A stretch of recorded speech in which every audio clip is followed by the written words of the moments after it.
할렐루야. 하나님께서 오늘도 우리와 함께 하시는 줄로 믿습니다. 오늘이 꼭 주일 같죠.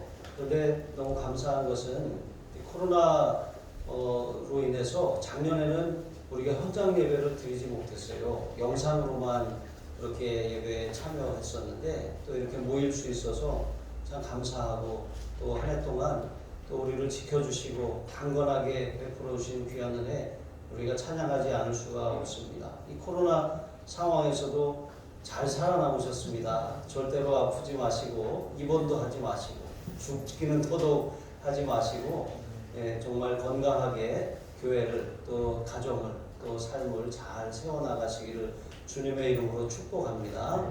자, 오늘은 우리가 이 성탄절을 맞이했습니다. 해마다 돌아오는 이 성탄절에 정말 우리가 무엇을 기억하고 또 예수님께서 이 세상에 오신 이유가 무엇일까? 또 아이들의 찬양처럼 아이들이 기다리고 기대하는 것, 그것은 어떤 선물이 아니라 선물이겠죠. 아이들에게 가장 귀한 선물은 바로 예수님이 오시는 것이죠. 우리의 삶에도 마찬가지입니다. 예수님이 이 땅에 오신 이유를 우리가 다시 한번 기억하는 날이 바로 성탄절입니다. 그래서 이 성탄절에 세례식을 행하는 이유도 바로 예수님이 우리에게 생명을 주시기 위해 오셨기 때문에 그 생명을 우리가 받는 날이다. 이런 마음으로 성찬식도 하고 또 세례식도 하고 그렇게 준비했습니다. 어쨌든 예수님의 생명을 마음껏 또 누리고 또 증거하시는 귀한 하루가 되시기를 주님의 이름으로 축복합니다.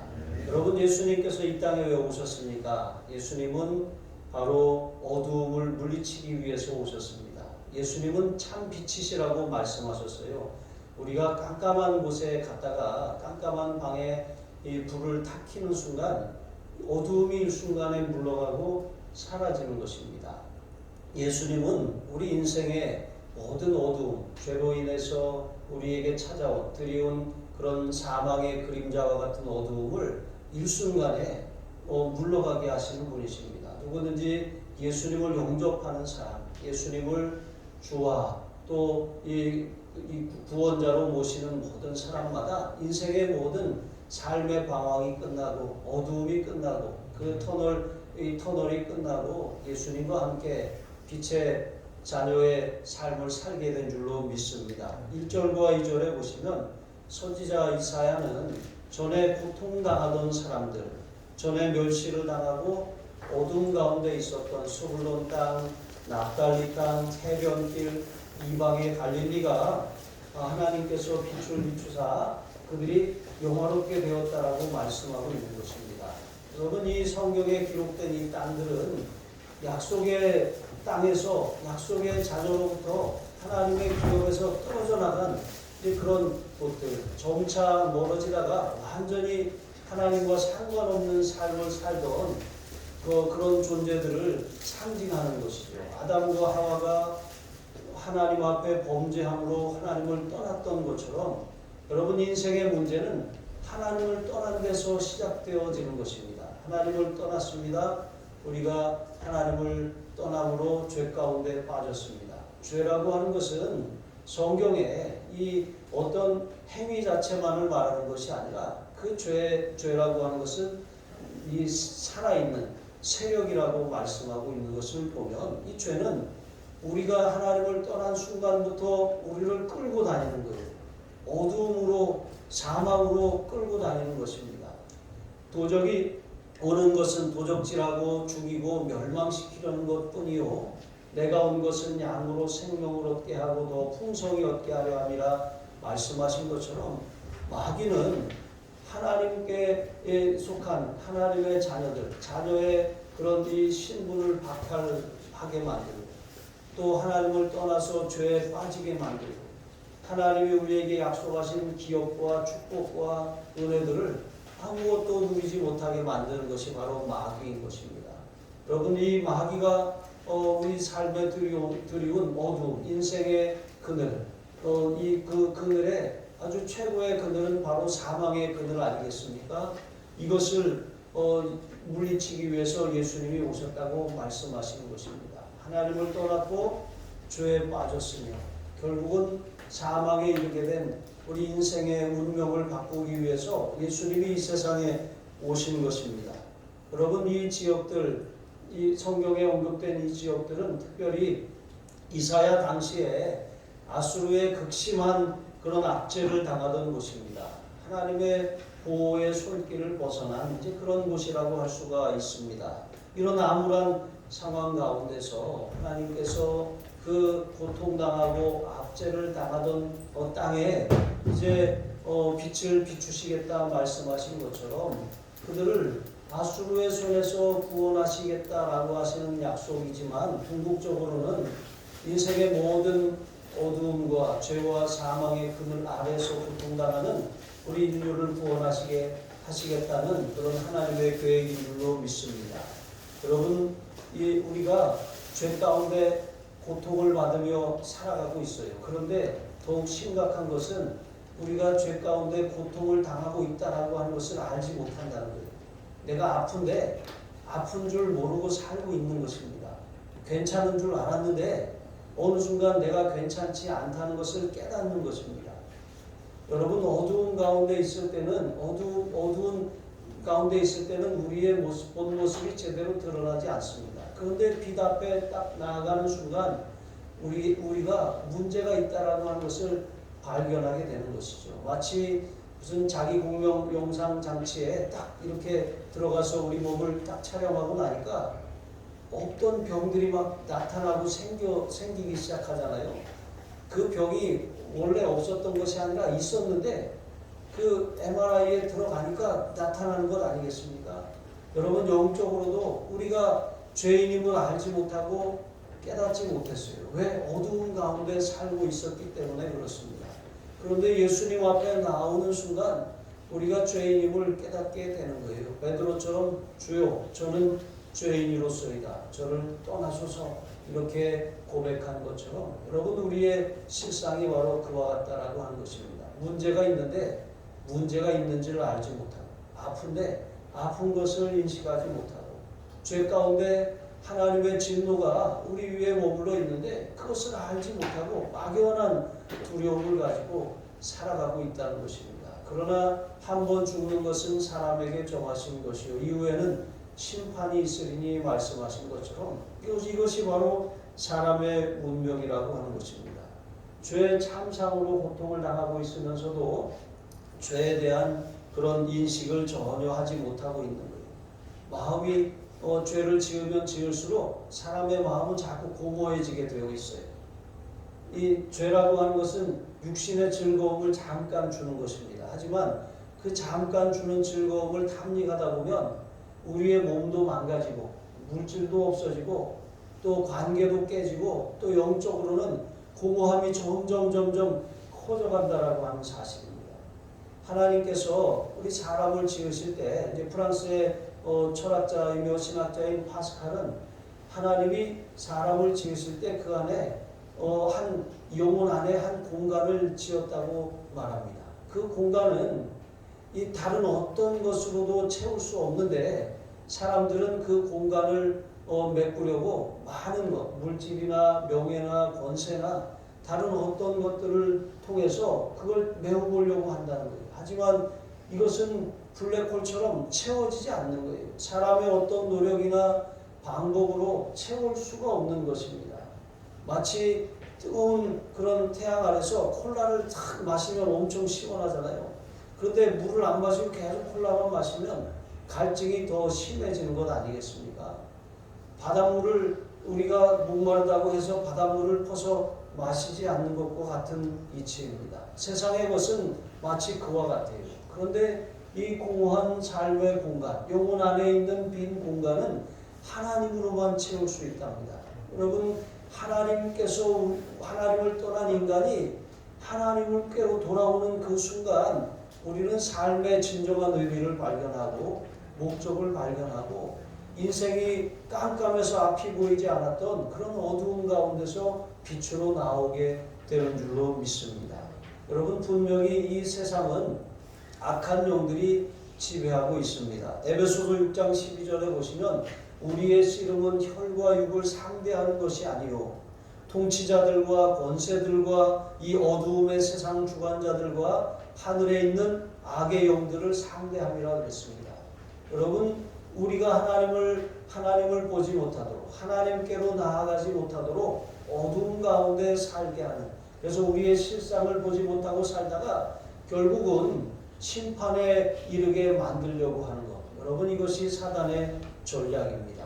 하나님의 아들이 나타나신 것은 마귀의 일을 멸하려 하심이니라 말씀하신 것처럼 예수님이 오신 이유는 우리를 어둠 가운데 어둠의 지하 감옥에 가두려고 하는 이 마귀의 일을 멸하기 위해서 오셨음을 기억하시기 바랍니다. 밤이 깊을수록 별이 더 찬란하게 빛나기 마련인 것입니다. 여러분, 이 세상이 어두울수록 우리가 참빛이신 예수님을 붙들고 살면 길을 잃지 않을 수가 있어요. 분별력을 가질 수가 있는 것입니다. 우리가 천국 가는 그날까지 방황하지 않고 정도를 걸어가게 될 줄로 믿습니다. 오직 참빛이신 예수님만을 붙들고 살아가시는 저와 여러분이 되시기를 바랍니다. 그리고 두 번째로 예수님은 죄사함, 그 속량을 베풀기 위해서 오셨습니다. 3절에 보시면 이사야는 이제 전쟁과 압제가 끝나고 즐거움의 날이 올 것이라고 예언했습니다. 사망의 그늘 아래 앉아서 고통받던 백성들이 이제는 다시 창성케 되고 다시 즐거움을 더하게 하신다고 말씀하셨어요. 탈취물을 이렇게 나누는 자의 기쁨처럼. 그러니까 전쟁에서 이렇게 이 죽임을 당하고 수탈을 당하고 또 잡혀가고 압제를 당하는 이러한 상황, 그런 전세가 완전히 역전되어서 더 이상 빼앗기지 않게 하시고 잃어버리지도 않게 하시고 손해나 또 고통도 없게 하신다고 말씀하시는 것입니다. 주님 안에서 즐거워하게 하신다라고 말씀하시는 거예요. 전에 우리의 삶은 주님 밖에 있었던 삶이었어요. 주님의 은혜와 보호를 받지 못하던 인생이었습니다. 그러나 이제는 예수님을 영접한 그 이후에 우리는 주님 안으로 들어왔습니다. 주님의 보호를 받으며 주님의 은혜 가운데 은총을 누리며 살게 되었다라고 하는 것입니다. 상황이 일순간에 달라지진 않았습니다. 그런데 우리는 혼자가 아닙니다. 우리의 삶에 우리와 임마누엘로 함께 하시면서 계속해서 동행하시는 예수님이 우리를 다스리고 계십니다. 통치자요 왕으로서 예수님이 우리와 함께 하시는 줄로 믿습니다. 4절과 5절에 있는 말씀처럼 이처럼 우리가 주 앞에서 즐거워할 수 있는 이유가 주님께서 바로 이 전쟁을 종식시키시고 또 무겁게 맨 멍에와 어깨의 채찍과 압제자의 막대기를 꺾으셨기 때문이라고 말씀하시는 것입니다. 여러분, 우리가 지금 이 전쟁이 멈춰 있는 상태가 아닌 것이죠. 정전 상태를 우리가 오랫동안 유지하고 있는 것입니다. 우리는 별로 이 북한과 대치하고 있는 이런 상황에 대해서 별로 압박감을 느끼지 않지만 해외에 사는 사람들, 외국 사람들은 이 대한민국의 이런 상황이 굉장히 심각한 상황처럼 그렇게 받아들이고 뭔가 이렇게 북한에서 어떤 행동을 하나만 해도 야, 대한민국 큰일 났다 이렇게 말하는 것입니다. 여러분, 이 정말 우리가 느끼지 못하지만 분명한 것은 우리는 지금 대치하고 있습니다. 굉장히 심각한 그런 상황을 살아가고 있는 것입니다. 하나님이 지켜주시면 우리가 안전한 것이고 하나님이 붙들어 주시면 우리가 평화를 누릴 수가 있는 것입니다. 어떤 군사력이나 힘의 균형을 유지하고 있기 때문에 우리가 안전한 것이 아닙니다. 여러분, 인생의 생사화복과 나라의 흥망성쇠를 주관하시는 분은 하나님이신 줄로 믿습니다. 우리는 이 나라, 이 민족을 위해 기도할 때 하나님께서 속히 복음으로 평화 통일을 이룰 수 있도록 기도해야 할 줄로 믿습니다. 모든 이 북한 땅에는 압제당하고 또 그런 채찍과 막대기로 고통당하는 그런 이 또 다른 우리 한 민족이 존재하고 있습니다. 여러분, 그들을 구원하시는 마치 미디안의 날과 같이 미디안의 손에서 기드온을 통해서 하나님이 이스라엘을 구원하셨던 것처럼 하나님이 그런 구원을 베푸실 것이라고 말씀하시는 거예요. 여러분, 우리의 삶에 모든 우리를 압제하고 억압하고 속박하는 그런 이 일들이 있습니다. 우리가 우리의 힘으로 그것을 풀어낼 수 있는 능력이 없습니다. 하나님이 그것을 풀어주셔야 돼요. 예수님께서 우리 인생의 모든 속박을 푸시는 해방자로 오신 줄로 믿으시기 바랍니다.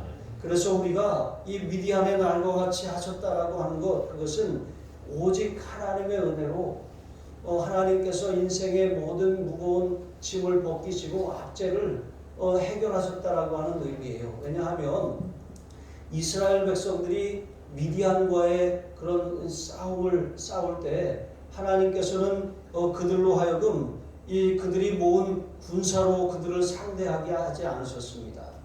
이 기드온이 선발한 미디안을 상대할 군사가 32,000명이었는데 하나님께서는 그들을 다 돌려보내셨어요. 그리고 300명의 용사만을 남기셨습니다. 그리고 300명의 용사를 통해서 바다의 모래와 같이 무수히 많은 미디안 군대들을 물리치게 하셨습니다.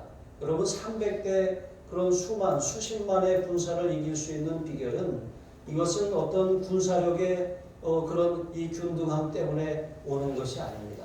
이것은 전적인 하나님의 은혜라고 할 수가 있습니다.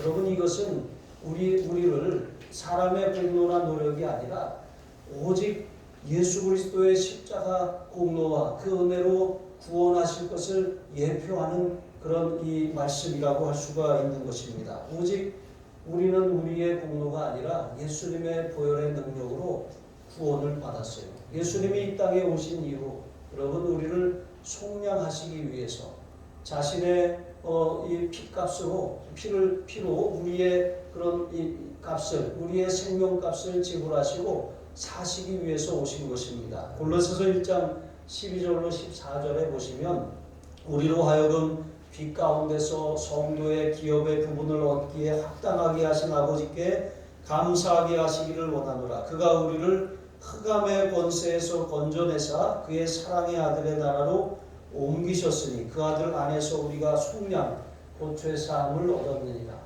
여러분, 우리는 이 사단에게 속하여 죄의 종노릇하며 살았습니다. 그러나 예수님께서 속량하시는 은혜, 죄사함으로 말미암아 우리를 의롭다 인정하시고 하나님의 아들의 나라로 그렇게 옮겨주셨습니다.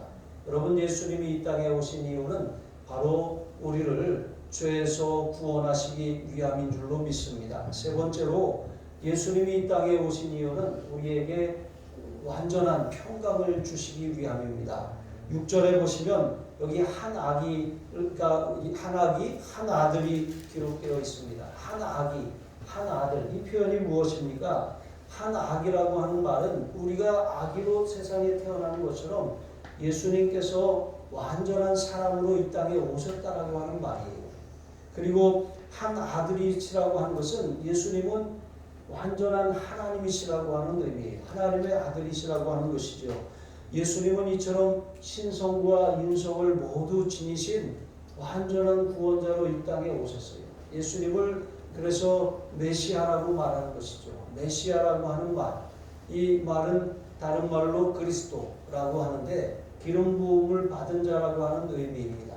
기름 부음을 받은 자라고 하는 것은 하나님께서 우리 인류를 구원하기 위해서 따로 구별하시고 세우신 분이라고 하는 뜻이죠. 여러분, 아담의 원죄를 물려받은 모든 인류는 다 아담으로 말미암아 다 심판을 받을 수밖에 없습니다. 다 사망에 이르게 되었습니다. 그러나 예수님께서는 우리 죄를 대속하기 위해서 아담의 후손이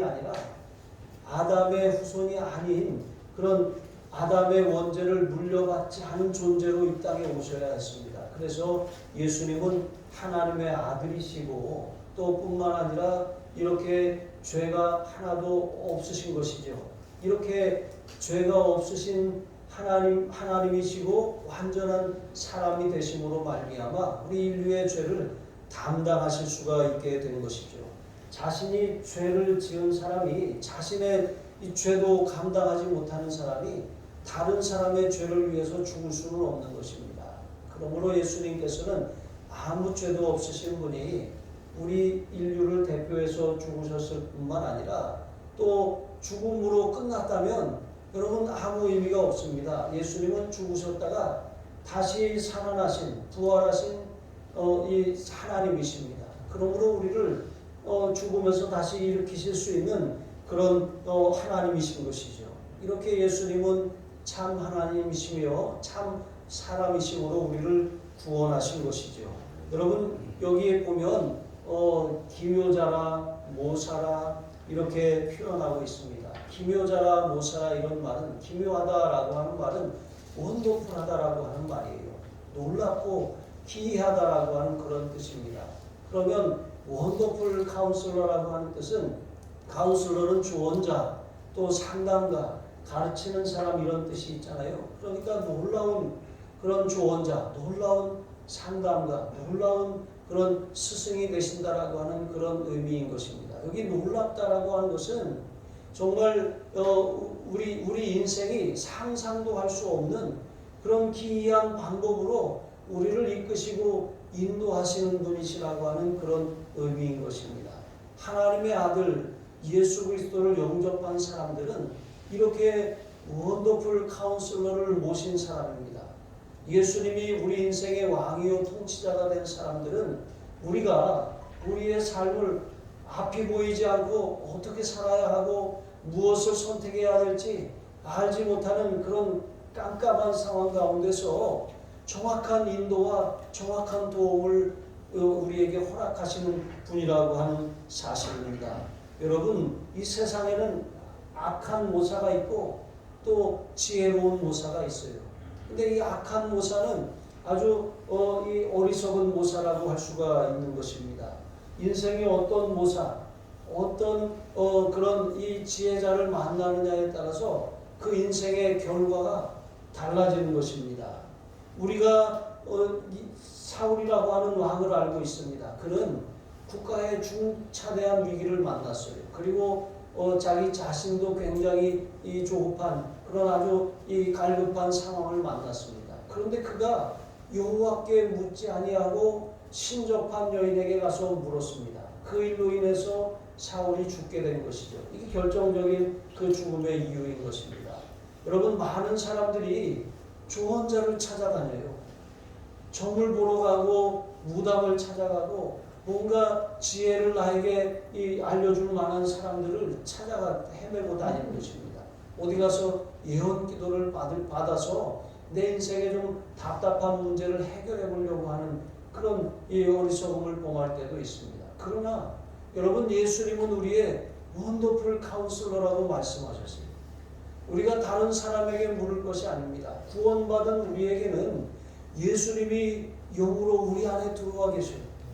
예수님이 완벽한 조언자가 되시고 완벽한 스승이 되어주시고 완벽한 지혜자가 되어주셔서 우리를 인도해 주시는 거예요. 우리가 우리를 죄에서 구원하신 예수님을 믿을 뿐만 아니라 예수님을 실제로 왕으로 통치자로 인정하고 모셔드리고 요청하지 않기 때문에 예수님의 그 완전한 도움을 받지 못하는 것입니다.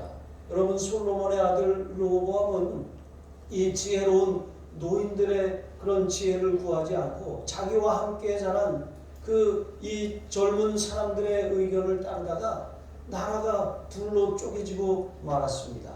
여러분 압살롬과 함께 다윗에게 반역을 일으켰던 이 아히도벨이라고 하는 사람이 있습니다. 이 사람은 모략가예요. 그 사람의 모략이 성사되면 다윗은 끝장나는 것입니다. 그런데 여러분 이 사람의 모략이 마치 하나님의 지혜와 같이 뛰어났지만 그 모략을 그는 잘못 사용했어요. 악한 도구로 사용하는 것이죠. 그러니까 결국은 그 모략은 지혜로웠지만 결과는 참담했습니다. 그는 결국 죽지 않았습니까? 여러분 우리가 이처럼 우리의 삶에 아무리 세상에 뛰어난 지혜라고 할지라도 우리는 예수님만이 우리의 삶의 원더풀 카운슬러라고 하는 그 사실을 늘 기억하고 그렇게 살아가야 할 줄로 믿습니다. 잠언 16장 25절에 보시면 어떤 사람이 보기에 어떤 길은 바르나 필경은 사망의 길이니라 말씀하셨어요. 예레미야 21장 8절에 보시면 여호와께서 말씀하시기를 보라 내가 너희 앞에 생명의 길과 사망의 길을 두었노라 라고 이렇게 말씀하셨어요. 그러니까 누구를 모사로 삼느냐에 따라서 사망에 이르기도 하고 생명에 이르기도 하는 것입니다. 연말이 되면 많은 사람들이 사업이 안 되고 가정의 문제가 해결이 돼야 되고 자녀들이 앞날이 불투명하고 그러니까 막 점을 보러 다니고 무당집을 쫓아가고 그렇게 하는 것이죠. 하지만 여러분 우리 예수 믿는 사람들은 하나님 앞에 와서 물어야 돼요. 예수님이 우리의 온전한 지혜자가 되어 주시는 줄로 믿습니다. 자, 그리고 이사야는 예수님이 원더풀 카운슬러일 뿐만 아니라 이 땅에 오실 예수님은 전능하신 하나님이시며 영존하시는 아버지라 그랬습니다. 전능하신 하나님, 영존하시는 아버지. 그런데 여러분 예수님을 일컬어서 아버지라고 하니까 좀 이상하지 않습니까? 뭐가 교리적으로 안 맞는 것 같아요. 앞에는 한 아기를 우리에게 주셨고 다고 말씀하지 않았습니까? 그런데 여기 보니까 또 아버지라고 영존하시는 아버지라고 전능하시는 하나님이라고 말씀하신 거예요. 여러분 이게 무슨 의미입니까? 이게 정말 우리가 사람의 이성으로 이해할 수 없는 부분입니다. 하나님은 삼위일체 하나님이시죠. 성부 하나님, 성자 예수님, 성령 하나님. 세 분인가? 아니 하나님은 한 분이시라 그랬잖아요. 그런데 한 분이신데 왜 세 분이라고 말하지? 그렇지 않습니다. 하나님은 한 분이신데 일체 이 다른 위격을 가지고 계시지만 하나님 같은 본체 같은 하나님이시라고 하는 의미입니다. 우리의 이성으로는 사람은 물질 세계에 속했기 때문에 자꾸 쪼개고 나누고 구분해야 이해를 하는 것이죠. 그러나 하나님은 영이십니다. 우리가 다 이해할 수가 없는 것이죠.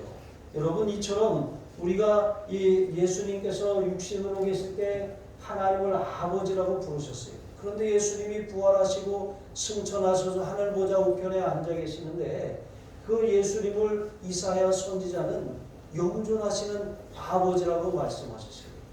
이 영존하시는 아버지라고 하는 사실은 누군가를 낳았다라고 하는 그런 의미 아닙니까? 여러분 예수님은 우리에게 생명을 주시기 위해서 오셨습니다. 우리에게 생명을 주신 예수님 그런 의미에서 우리는 예수님을 아버지라 부를 수 있다라고 하는 것이죠. 영적인 의미에서 이제 그렇다라고 하는 것이죠. 이것이 이 또한 기묘한 일이라고 하는 거예요. 그러니까 우리의 이성으로 이해할 수 없지만 여러분 이처럼 예수님은 놀라운 존재이실 뿐만 아니라 놀라운 일을 행하시는 분, 영존하신다라고 하는 것은 영원토록 존재하시는 분이라고 하는 사실입니다. 그래서 성경은 예수님이 창조 때에도 아버지와 함께 계셨다고 말씀하고 계신 것입니다. 자, 이렇게 성부, 성자, 성령 하나님은 다른 위격을 가지셨지만 삼위일체이신 한 분 하나님이십니다. 우리의 이성으로는 이해할 수 없지만 이런 기묘한 그런 일이지만 이것이 진리라고 하는 사실입니다.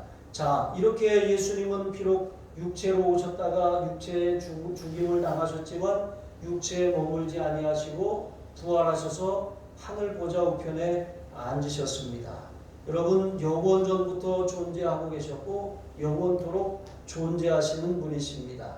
자, 그래서 이렇게 예수님께서는 영원토록 존재하시는 예수님 전에는 제자들과 함께 계셨는데 이제 구원받은 우리에게는 우리 안으로 여기신 하나님이 우리 안으로 들어오셨어요.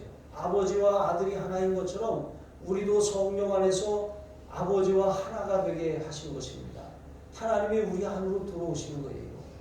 구하는 자에게 성령을 주시지 않겠느냐 말씀하신 것처럼 여러분 우리가 하나님의 자녀가 되었을 뿐만 아니라 하나님이 우리 안에 계셔요. 우리는 하나님을 모신 성전, 거룩한 성전입니다. 여러분 이스라엘 가운데 예루살렘 성전이 있었어요. 근데 하나님이 영광 가운데 그 성전에 임재하고 계실 때 이 예루살렘은 안전했어요. 완전한 평화를 누릴 수가 있었습니다. 그런데 이스라엘 백성들이 하나님께 범죄함으로 하나님의 영광이 성전에서 떠나가셨습니다. 성전에서 떠나가시고 동편문을 통해서 동쪽 산으로 물러가시니까 예루살렘이 포위되고 함락되었습니다. 여러분, 전에 우리가 하나님이 우리 안에 계시지 않을 때는 하나님과 상관없는 삶을 살았어요. 두려움과 진노 아래 살았습니다. 그러나 하나님이 우리 안에 들어오신 이후에 우리는 하나님이 주시는 완전한 평안과 하나님이 주시는 은혜 가운데 살아갈 수 있게 되었다라고 하는 것이죠. 그런 의미에서 예수님은 평강의 왕으로 오신 것입니다. 여러분, 예수님이 이 땅에 오신 이유가 무엇입니까? 우리 인생의 모든 어두움을 물리치기 위해 오셨습니다. 예수님이 이 땅에 오신 이유가 무엇입니까? 우리를 죄에서 속량하시기 위해서 오셨습니다. 예수님이 이 땅에 왜 오셨습니까? 예수님은 우리에게 하나님과 우리 사이에, 또 우리가 사람과 사람 사이에, 사람과 자연 사이에, 또 우리 내면의 그런 공허함과 두려움과 그런 공포와 불안으로부터 완전한 평강을 우리에게 주시기 위해서 예수님이 오셨습니다. 이 예수님을 모신 여러분, 기묘자라, 모사라, 전능하신 하나님이라, 용존하시는 아버지라, 평강의 왕이라, 여러분, 그분이 바로 예수님이십니다. 이것을 날마다 선포하며 예수님은 정말 나의 삶의 기묘자고 모사십니다. 예수님은 전능하신 하나님이십니다. 능치 못함이 전혀 없으신 전능하신 하나님, 영원 전부터 계신 그 하나님이 내 안에 계시고 나와 함께 하시고 나와 동행하십니다. 나는 평강을 누리고 나는 어떤 심판의 두려움도 없고 나는 언제나 하나님과 동행하며 살아갑니다. 이런 기쁨을 누리면서 걸어가시는 이 성탄의 기쁜 소식이 단지 아기 예수님이 나셨다라고 하는 그런 생일 축하합니다 이런 게 아니라 정말 우리 삶에 예수님을 참으로 모시고 살아가시는 저와 여러분이 되시기를 주님의 이름으로 축복합니다. 기도하시겠습니다. 하나님 아버지, 참으로 감사합니다. 우리 인생이 하나님을 떠났고 길을 잃고 방황하며 죄 가운데 살며 심판을 향하여 나아가고 있었습니다. 예수님이 이 땅에 오시기 전까지 우리는 어두움 가운데 있었고 우리는 갈 길을 몰랐습니다. 우리의 삶에 이 죄가 우리를 끌고 다니며 사망으로 그렇게 우리는 딸려가고 있었습니다. 그러나 예수님이 오심으로 우리의 모든 어두움이 물러가고 우리의 죄가 사함을 받았습니다. 우리의 삶에 하나님 없는 그런 이 방황하는 삶, 두려운 삶이 아니라 하나님과 함께하는 온전한 평강을 누리게 되었습니다. 주님이 내 안에 들어와 계십니다. 주님이 나와 함께 하십니다. 영원토록 천국 가는 그날까지 영원토록 함께 하시겠다고 약속하셨습니다. 그 주님을 모시고 이 살아가는 우리 하늘 사랑 가족들 되게 하여 주옵소서. 예수님이 내 안에서 날마다 새롭게 태어나시는 그런 새 생명의 기쁨을 날마다 누리는 하나님의 사람들이 되게 하여 주시옵소서. 감사하며 축복하며 예수님의 이름으로 기도합니다. 아멘.